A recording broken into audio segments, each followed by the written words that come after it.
so the camera doesn't come off of Allison, but Don Hankins, I'm chair for Allison as a reviewer on her project.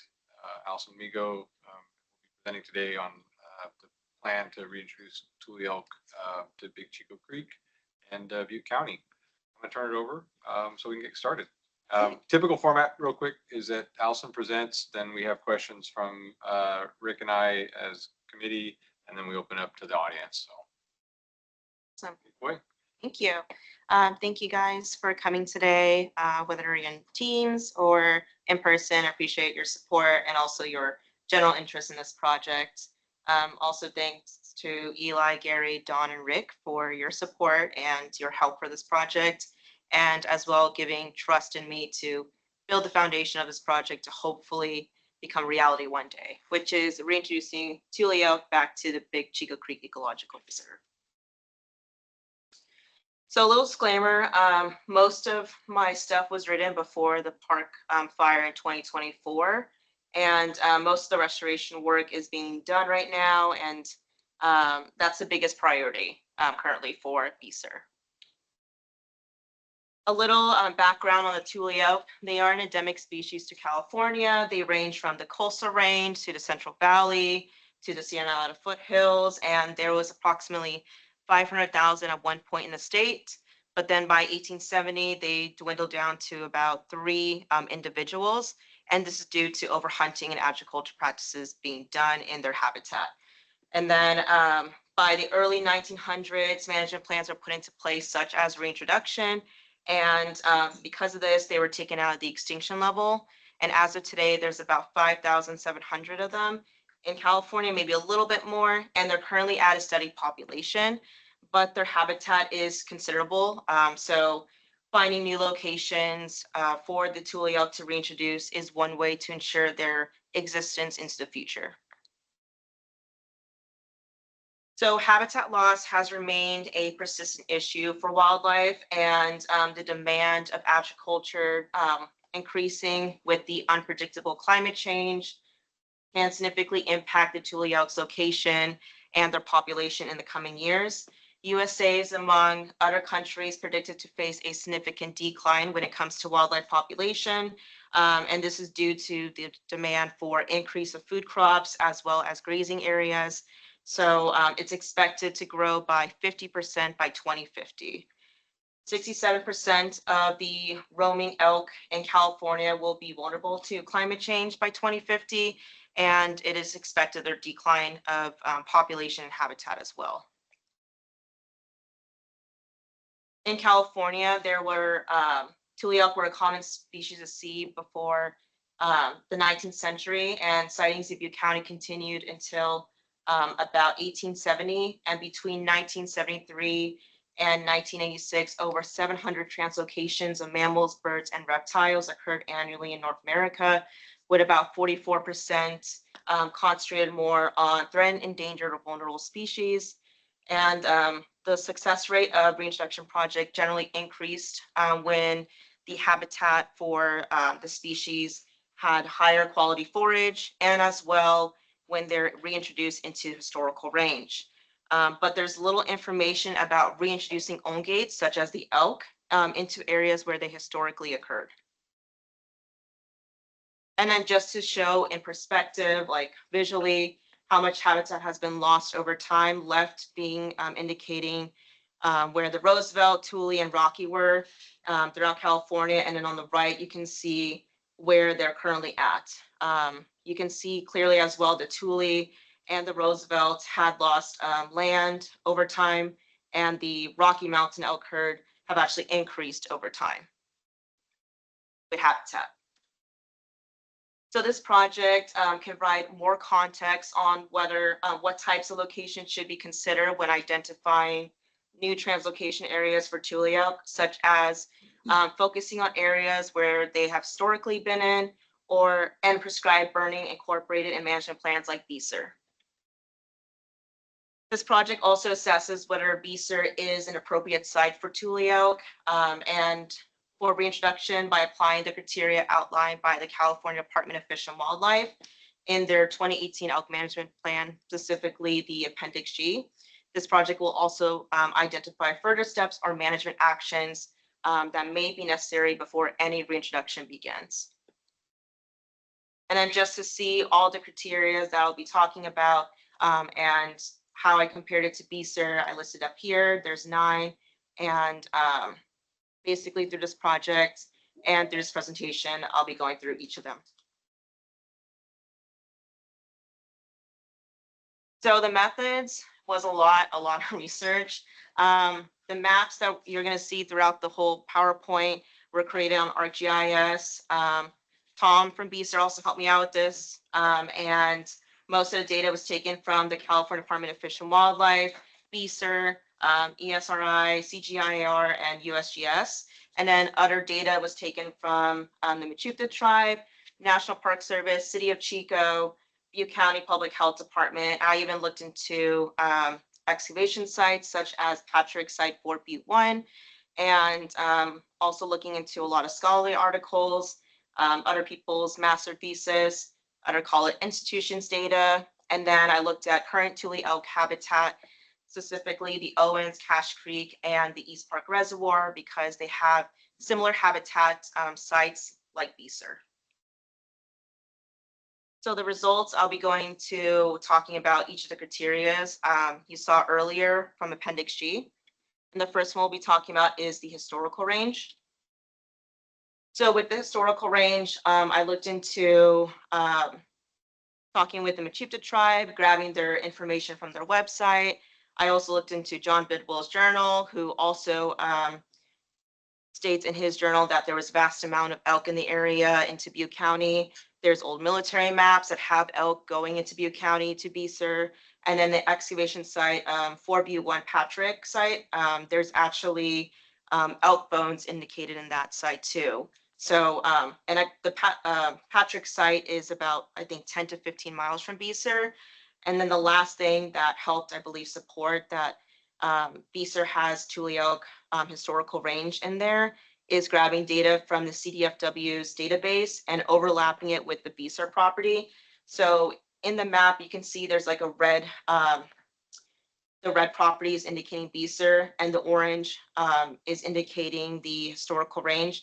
And there is a overlap with the red and orange showing that part of our property, which is the newly acquired property, is historical range for Tule elk.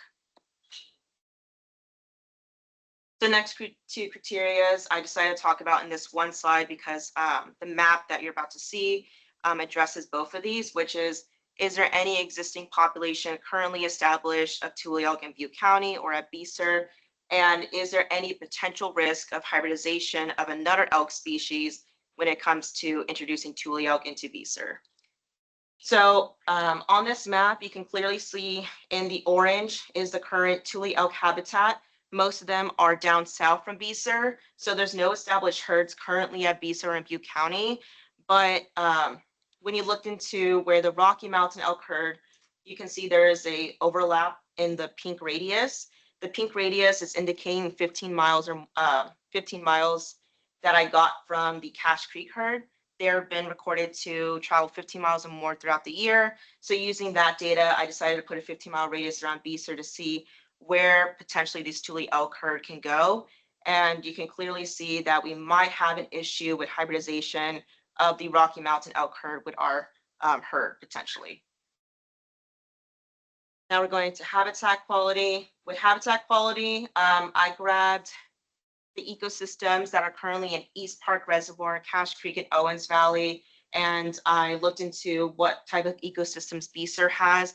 And this, you can see we have blue oak woodlands, valley oak woodlands, and the colors coordinating each of the ecosystems. And out of these 7,835 acres, we have about 5,711 acres that are suitable habitat for Tule elk. So there isn't a fully comprehensive vegetation plan just yet for BCCER, but they have started collecting data. And one of the data sets I was able to get from the blue oak woodlands, they have in this data, most of these species are non-native, but most of the non-native species are grasses, and that's pretty good for Tule elk because their primary diet is grasses. So we do have, this signifies, it shows that we have the forage for Tule elk to forage on. When it comes to water availability, we have luckily a perennial water course going through the whole property and then throughout the rest of it into the newly acquired land. We have seasonal water courses, wildlife guzzlers, springs or ponds. So Tule elk shouldn't have an issue really with water. But since we did have that park fire, restoration work is being done to make sure these water courses are good for the wildlife and as well as the public. So that's one of the things BCCER should continue to work on, and they have been since they got their foots on the ground and at the property, is restoring the water courses. The next criteria is competition with other wildlife.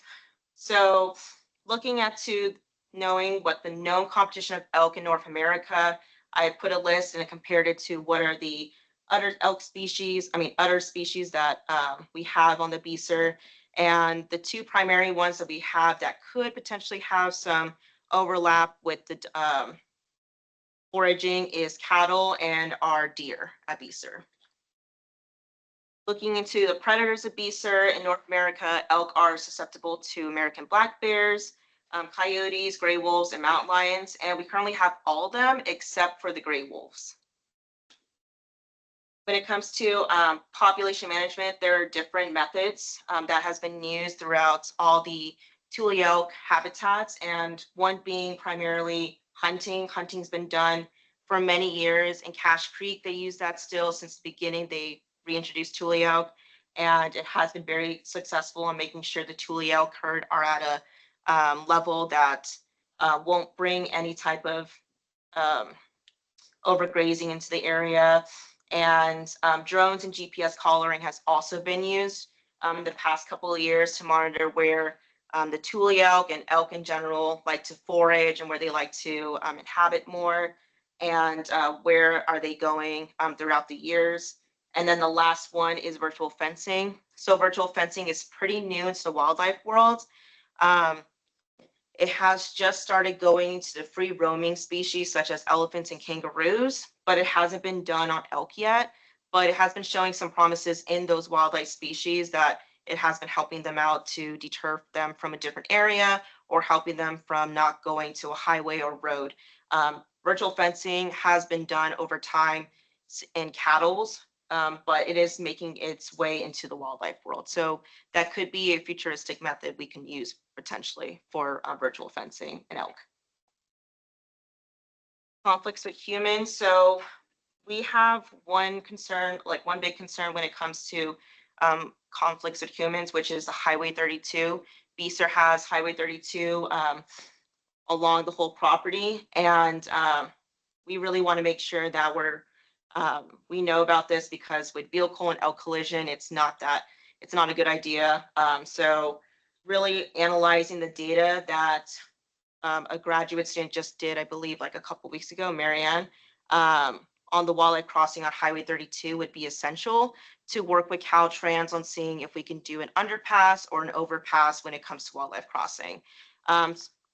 It would be more preferred if we did a overpass, because elk don't really like to be in enclosed spaces. They like to be in abundant and open areas. So that's just my suggestion, would be maybe working with Caltrans if we were to have elk to have an overpassing. So when it comes to the diseases, we have the most dominant one being an issue is Jones disease, chronic wasting disease, brucellosis, and tuberculosis. Currently, none of these are in Butte County except for tuberculosis. There was a case of 8 active ones in last year, but looking into it more, none of it was linked to it getting contracted from elk or any elk in the area. So I don't think that's going to be an issue if we were to reintroduce elk in the to BCCER. So the next criteria is public outreach. I believe public outreach and the support are essential for any successful reintroduction projects.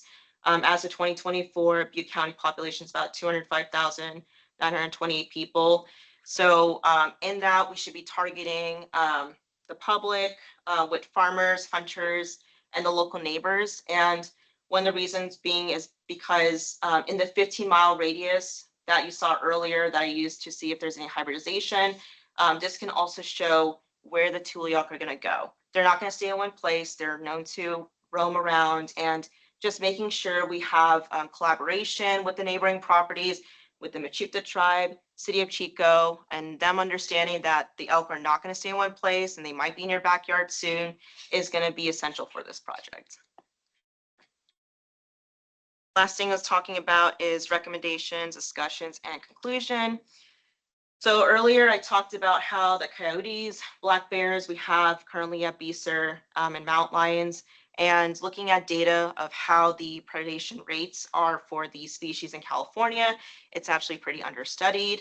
But looking at where other coyotes and American black bears and how they go for the elk, you can see that elk are more vulnerable when they're at their when they're calves. So that's a thing we really need to understand.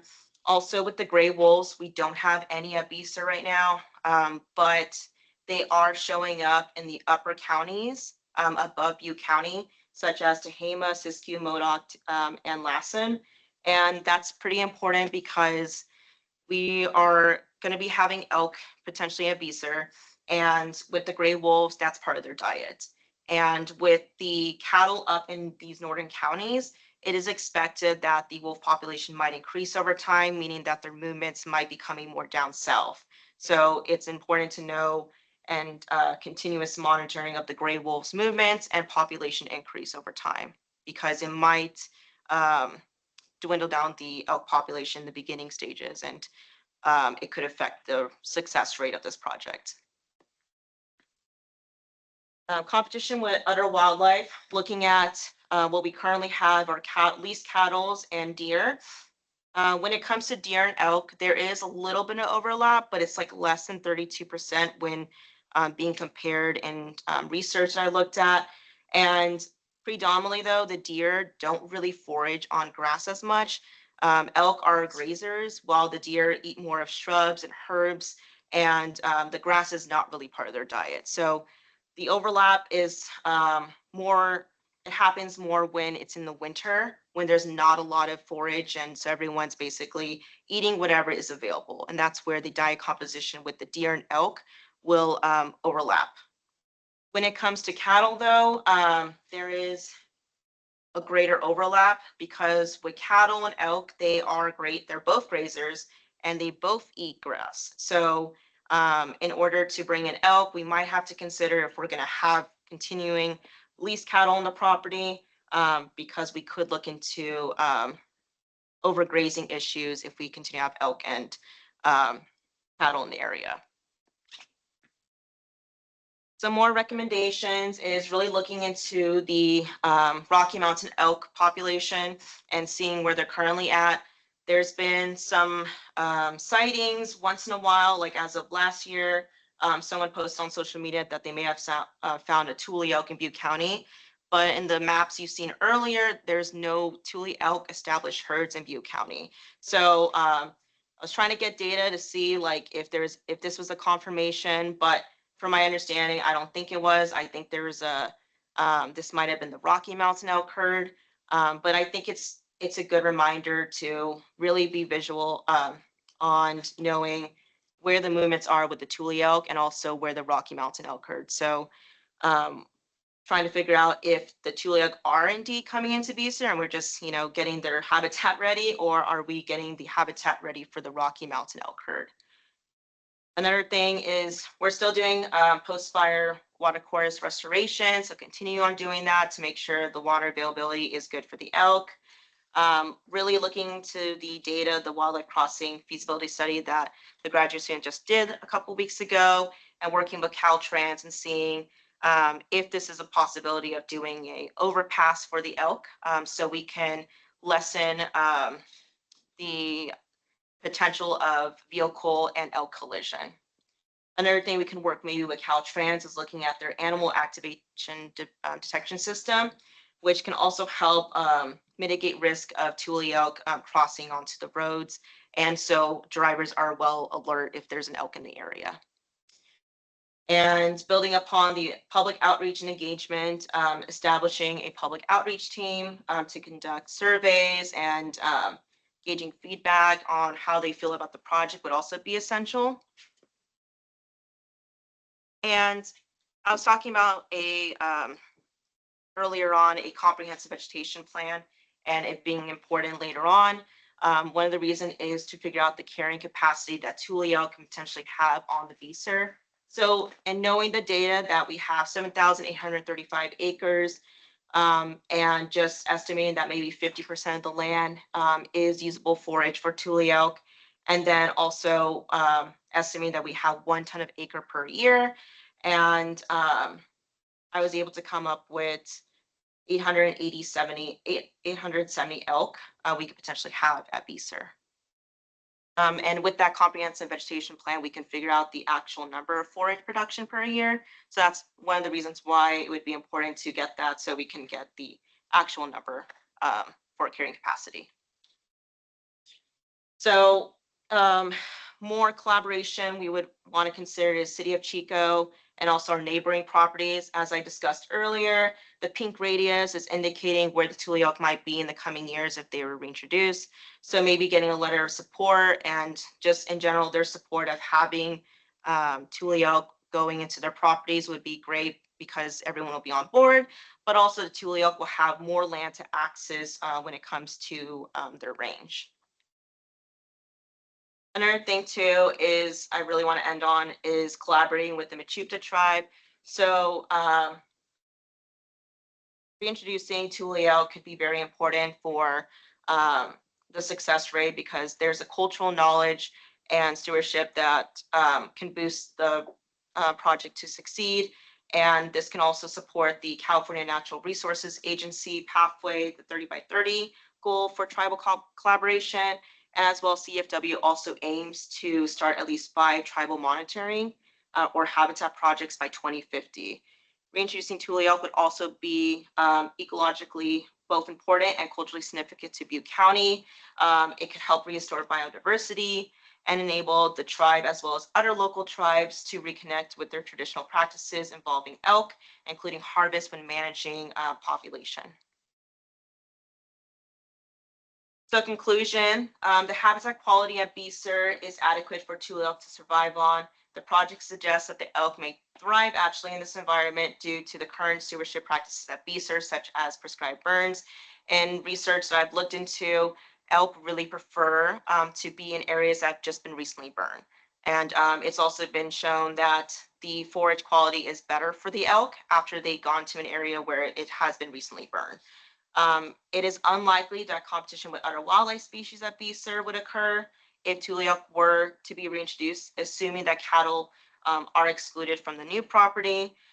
Currently, there are no existing herds of Tule Elk or other herds at BCCER, and several additional steps must be taken to advance the reintroduction project to begin.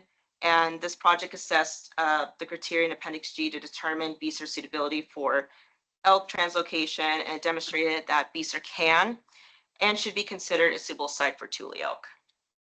And these are my references, and that's it.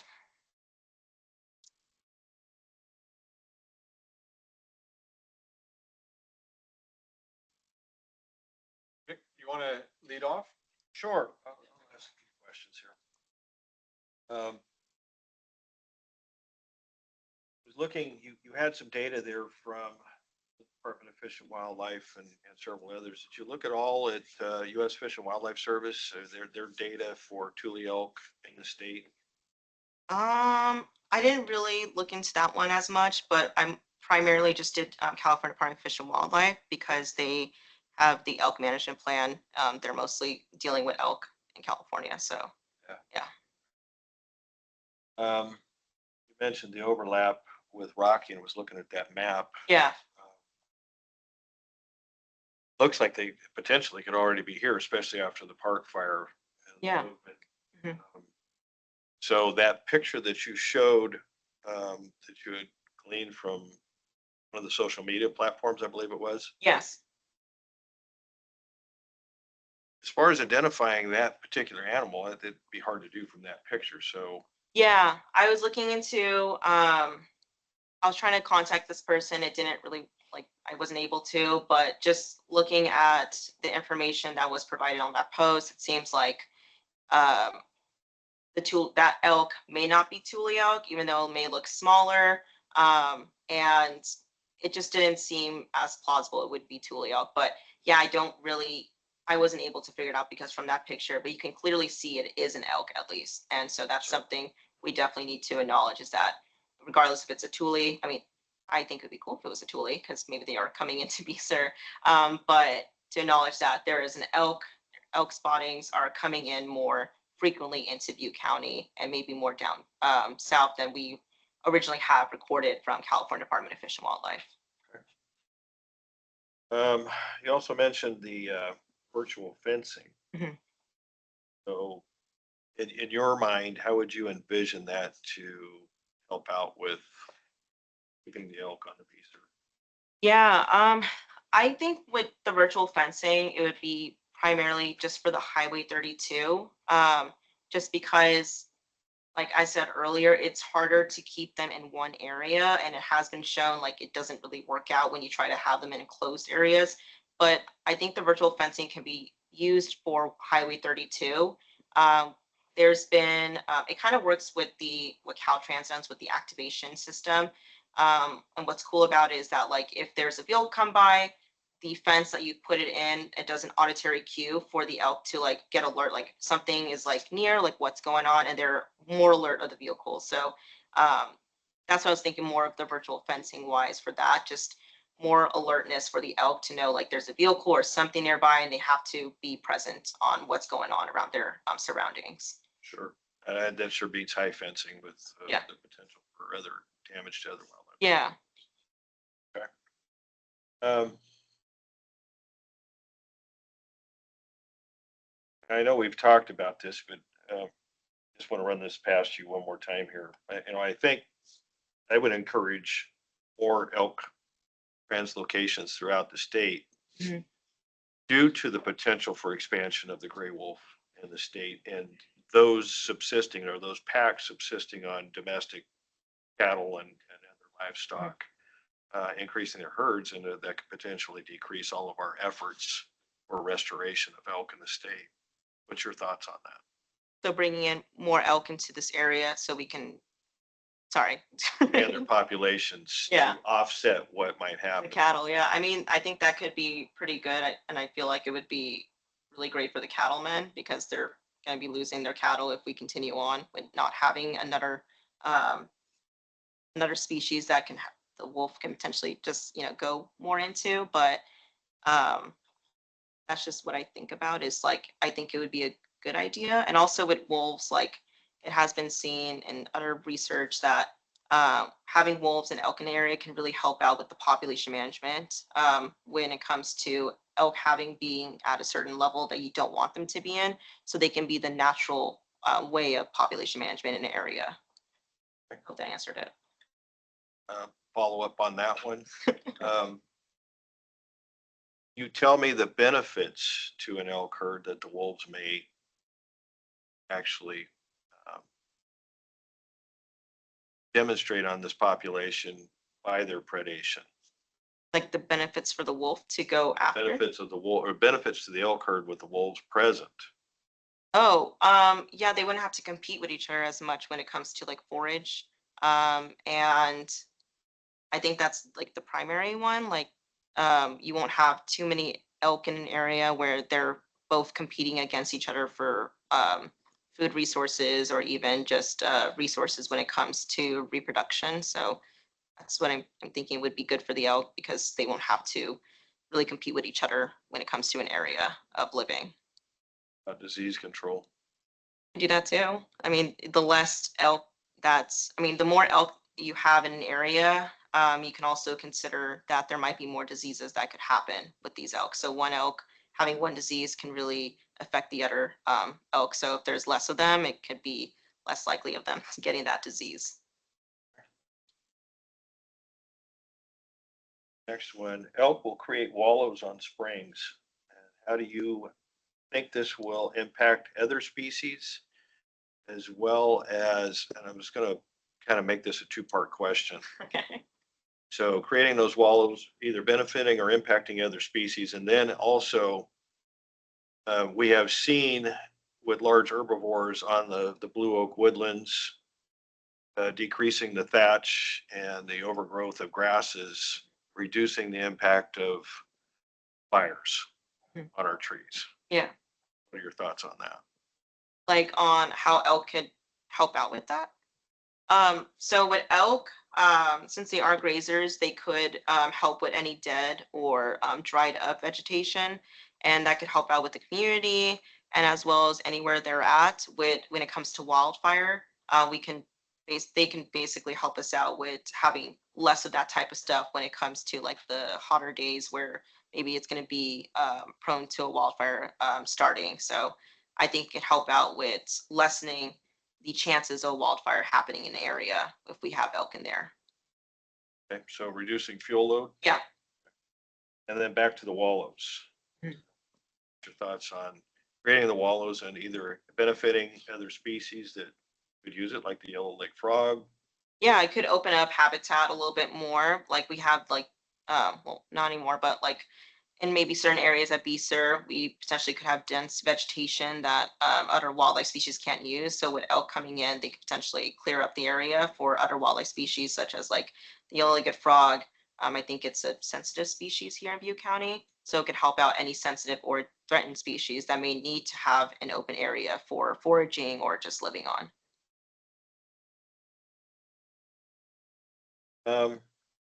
You believe, I noticed you had a population number that was 870, I think it was. on the For well, total. potentially a current capacity, yeah. Right. Was that estimated before the park fire or after? Yeah. It was oh, that was using data before the park fire. Okay. Yeah, so Potentially that could have expanded at this point, opening up areas for new Yeah. practices. yeah, it could. It could. And especially with the vegetation, it's probably gonna be way better like than it was before. So, and you know, it's starting to grow more, the vegetation out there. And it can be pretty good for the elk in the coming years. If they were to be reintroduced in the coming years. So further down in the drainage, there's two golf courses. Hmm. What do you think the elk impact on those two recreational areas might be? Golfers may not be happy, but because there's a lot of grasses. But I think that's why I also want to incorporate having a partnership with City of Chico, because I think that would help them out understand like, hey, like this is what might be happening with the elk there. But I also think it'd be like for anybody using that area. I think they know there's deer over there too. I think it'd be cool for me if I was in that area. I think it'd be cool to see an elk there. So um, obviously, if we have a good population management control of them, it won't be too much where it's going to be overgrazing. But I think if we did it right, it shouldn't be too much of an issue. But that is an issue, a valid concern because they are grazers and the Gulf area is predominantly grass. Canada goose a run for their money, huh? Yeah. All right. Last question I have. Are there plans to increase the native bunch grasses on the BCCER? I think so. I mean, at BCCER, they always try to incorporate growing native plants. And I think usually after prescribed burns, if I remember when I was working with Paul, we would go out there after burns and we would put out like native plant seeds out there. So I think that's going to continue to go with BCCER as well. And I think that's what's also being done.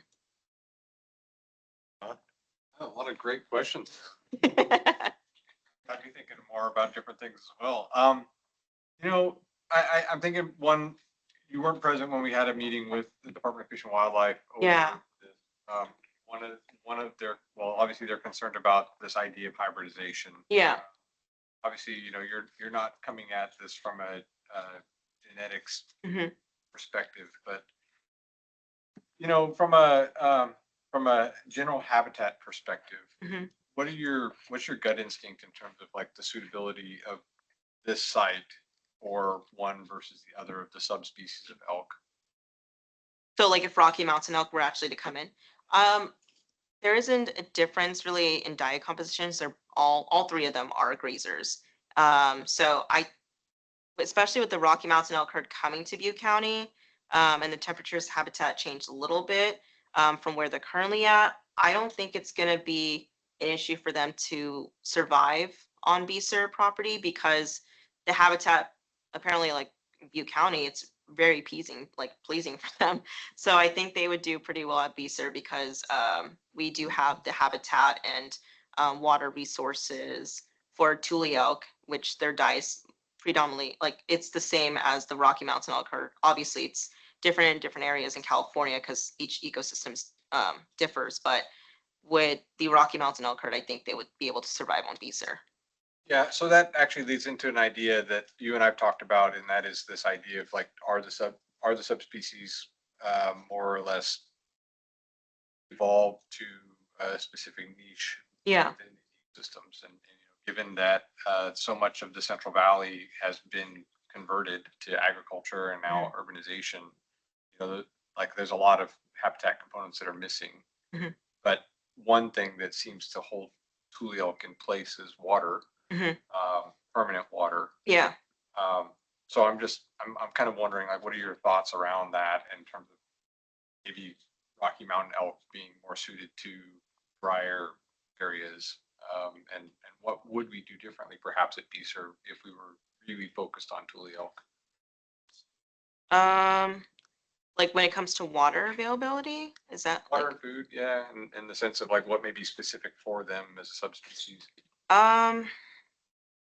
I just know that like with Tule elk, they tend to go closer to the water sources in the summer. Obviously, a lot of other species will go there when it comes to summertime. So I think just providing any like native plant species more around the water sources might help them out because they don't really want to go too far away from any water sources. So I think if we really incorporate some of the native plant species that we know that Tule elk are tend to eat from different areas in California, we can really grow that stuff into the areas going to be in more in the summer. Yeah, great. Driving down today, I mentioned to you that I was listening to Science Friday, and there was a really great discussion on the reintroduction of wolves in Yellowstone and the recovery of wolves generally, and limitations of protections in some of the areas where they've been doing well. Obviously, in Yellowstone's a great example. Yeah.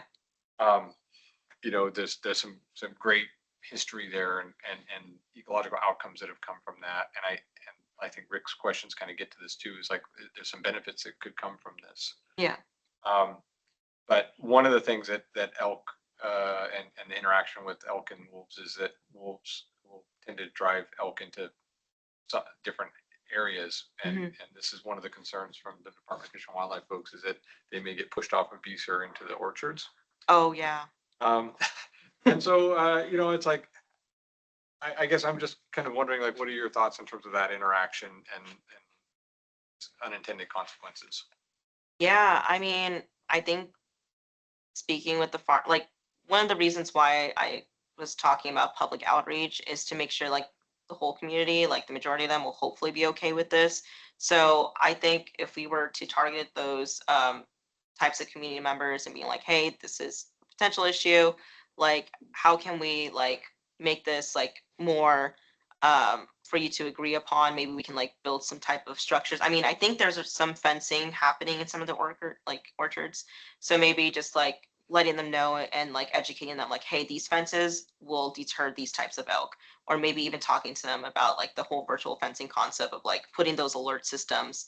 Anytime an elk were to come near it, they're like, oh, we're gonna kind of stay away from that. So maybe just educating the people who have like these types of concerns and being like, this fencing might be better for you to have if we do have elk here, and just really having an open conversation and transparency about what elk can do and how we can maybe help them to have elk not come onto their property.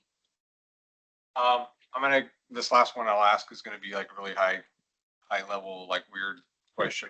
Oops, like dropped my campaign on the ground.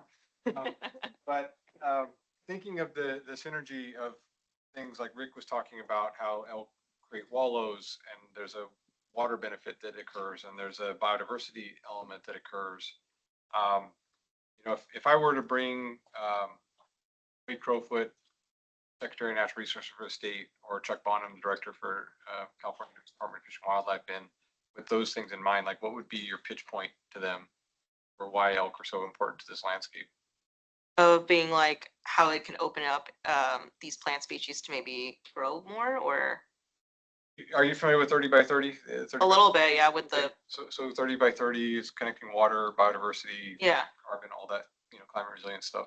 Can you like put in your mind like what a pitch would be around the threading of all those things together around Ooh, elk? that's like a really challenging. All right, I'm Um, a geographer. I know, yeah. I'm not really too much of an expert in that, but just overall, I just know that elk can really bring in like an enhancement into their ecosystem wherever they are when it comes to plant species, it comes to um, native species, and also endangered, sensitive. And I just think it can open up habitat for even like um, a specific type you want to try to protect. And that's all I can really say about that. Sorry. Yeah, fair enough. That's it for me. We'll open up to the audience to ask questions online and folks here in person. He has to obviously monitor the online. Dulo's got a question. Oh, yes. Yeah. So currently and historically, Roosevelt elk habitat overlaps with Tule elk habitat, Yeah. and Rocky Mountain elk habitat overlaps with Roosevelt elk habitat. In your research, did you find any papers about the hybridization that historically and or currently occurs in those hybrid zones and how they perform? It's funny. I literally was just talking with Rick about it earlier. There is currently, and I have to look more into it if it did already happen or not, but there was a article released last year about grabbing some of the Roosevelt herd, specific type of individuals, because they actually have had a different type of genetics from the other Roosevelt, which is their they have been hybridized with Rocky Mountain. So what they're planning to do is they want to grab that population and bring them into between where the Rocky Mountain elk herd and the BCCER is, like up in northern in the Butte County. So there has been, as of last year, like some record recently of just these two species of the Rocky and the Roosevelt. But over the years too, like I believe it must have happened with the Roosevelt and the Thule, because them being so close together, I feel like it's not possible, I guess, for them to not hybridize. So, but one of the results, like one of the research anyways of last year, it's showing that, yeah, there was a hybridization with the Rocky and the Roosevelt, at least. Okay. And Yeah. I have a follow-up question to that. Okay. It'll be moderately long, but I just wanted to Okay. ask it. So if folks aren't aware, the African elephant was split into at least two different species, like 5 or so years ago, with the woodland African species and the savanna African species. Okay. There also exists a hybrid population within that hybrid zone habitat of this woodland savanna hybrid, and that woodland savanna hybrid elephant has higher survivability and outperforms the other African populations within that hybrid habitat zone. What would be your thoughts, just with the physical characteristics of Roosevelt and Thule elk, of a hybrid performing on the BCCER? Roosevelt and Thule, not Rocky and Thule. Okay, Roosevelt. Or sorry, not Roosevelt, Rocky. I meant Rocky. Okay, Rocky. okay. So I was like, ask it okay. because if Yeah. CDFW views hybridization as an issue, is there any research that might show that a hybrid within this hybrid habitat area might actually outperform and do better, and view the species as a continuum of genetic diversity, not discrete static entities? Yeah. So I know with the CDFW, their main concern with the Thule elk, it's because they already went through 3 bottleneck population. Like they already have lost over time their unique genetics. But for me, I like to also question with that, because if the Rocky and Thule were a big issue, yes, there could be it's a flip a coin. Like one, yes, they may not be able to adapt well to their environment because when you're intermixing like two of these species, it can be pretty bad if, they're not, they don't have all the genetics they need to survive in an area that's like it's hot or it's dry. But then you also have the other side of the coin where they could potentially thrive in it because they have a genetic from the Rocky Mountain elk herd where they're going to be a little bit stronger because Thule are actually one of the smaller species of elk in California. So Rocky being a little bit bigger than them can maybe give their survivability and their strengths to be suitable for maybe even the climate change happening. So I think it would, I think it could benefit them. I understand CDFW's concerns though, because again, you can't really play with genetics. Like it's going to go one way bad or it can go good. So it can either one, it's like, do we want to chance it? And also too, it's like when you're creating a new species, that's also going to be having to compete with the original species. So that's like another con too. It's like, are they going to be with this new hybridization species? Are they going to be competing with the Rocky? Or are they going to compare it with the Thule? And then bringing into like conservation, are we going to be protecting this elk herd? Are we just going to put more money into this other elk herd? So it brings a lot of other cons, but I do see it could be a pro too, because we don't really know if like the genetics of it. And I haven't seen like anyone like with CDW anyways, saying like, oh yeah, we purposely put them together to see how it goes. But there's pros and cons for that. And I think it could be a pro, maybe if we did have Thule and Rocky hybridized, but it also could be pretty bad too. But to be clear, we are talking subspecies. Yes. Yeah. Yes. Are there any specific issues that have been recorded that have been specifically attributed to the genetic bottleneck and the lack of diversity in the current populations of Tule elk? Not that I know, but I just know, I believe like one case of like them having like a really low, not a lot of genetic diversity is like, I believe in mountain lions, they're starting to have like deformation, I believe in their tails. So maybe, I mean, I think with Tule elk, from my understanding, there hasn't been any type of weird deformations or anything like that. So we've been pretty lucky with the Thule. But yeah, maybe I'll have to look into that a little bit more. But I believe in my research, I didn't see anything. Yeah. Yes. I don't know if there is recorded chronic wasting disease in Butte County or in proximity to BCCER. Let's say that were to come in, is there a concern with the virtual fencing and kind of keeping the herd somewhat constrained to the BCCER property of, exposure, and because they're not able to migrate throughout the range maybe as freely as other herds, maybe, the Rocky Mountain West of these, if you were to reintroduce a herd of it contracting CWD and then kind of having to start all over if the herd died out? Yeah, I mean, we could do that, but yeah, that's a thing is like we don't have any control with the Rocky or with the virtual fencing too. It could be used for any wildlife really. But that is a concern if we did have chronic wasting disease, because obviously we wouldn't want other elk herds to be sick with that. So I think with the virtual fencing though, that could help out, but it could be a little bit more complicated in my perspective too, with that, just having it for trying to have them in one area for just chronic wasting disease. But with the elk management that has been done for all the habitats where Thule elk are currently at, even with the Rocky, they do testing. So one big thing is with the project I put in is like just making sure like, and this CDFW does this as well, is like testing the elk before they get in there. And that's why I also looked into chronic wasting disease, if there's any in the county, because obviously if it's an issue, we wouldn't really want to bring in elk because that's like could set up for failure.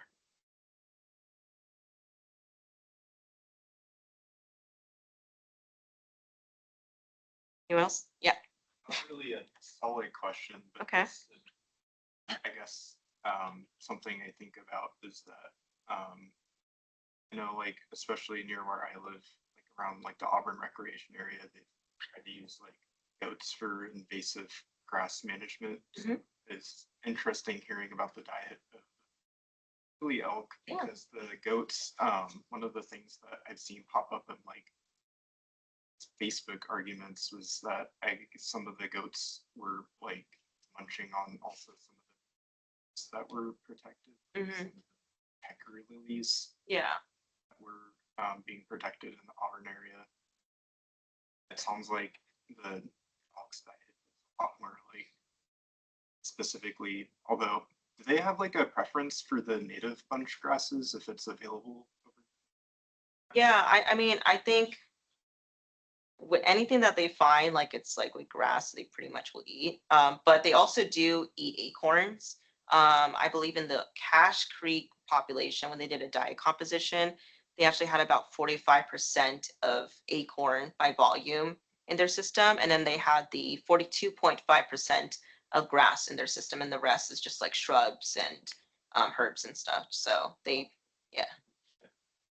I guess if I was like a landowner and I had a like wanted I had issues with like fire insurance, elk eating up all the invasive grass on my property would make me happy if they Yeah, no, definitely. And that's the thing too with the public outreach is like we can talk to people, be like, with if the neighboring property is a little bit hesitant about it, maybe they're concerned about diseases and we can educate them about the diseases that humans can get and humans don't get from elk.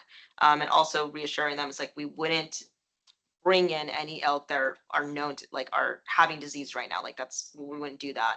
And then just telling them to like, here are the benefits. Like if you have like a bunch of dead vegetation or a bunch of invasive plants you don't want, like, I don't know, open the gate and let the elk. Yeah.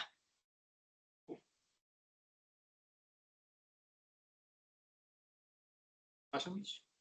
Got one from the chat. Okay. From Ashley Ann. Okay. Hi, Ashley Ann. Since you might have missed the info, but on the BCCER map where you mentioned there's a percentage of BCCER land, can you say more about what would be considered suitable habitat for the elk? Says, I thought I saw different types of habitat / vegetation communities, but don't recall if you mentioned elk preference for a particular vegetation. No, the thing is with elk, like as you saw earlier in the map, like with Tule elk, they have different ecosystems. And there's like they can be in savanna, they can be in chaparral, they can be in blue oak woodland. The only thing that really matters is the vegetation type in there. If there's grasses, is there acorns? So they predominantly will just find the areas where there's food in there. So any type of the ecosystem that has that type, and also like areas for them to bed in, and they should be good to go. Brings up another question. What's left of timber habitat for bedding? I don't know. Either. What is, I haven't looked Up into there. that. I'll look into that.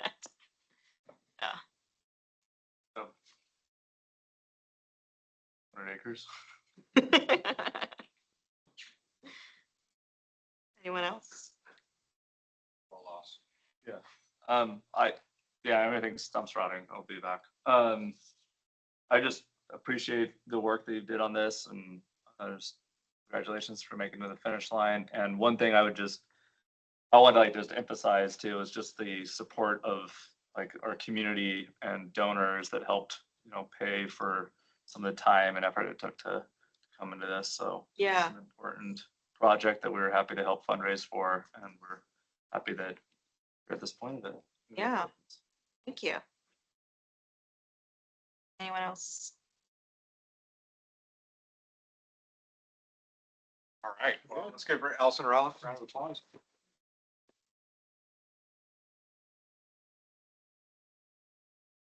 Yeah. Oh, good. You got the mic now. I'll just collapse, Just stop the presentation.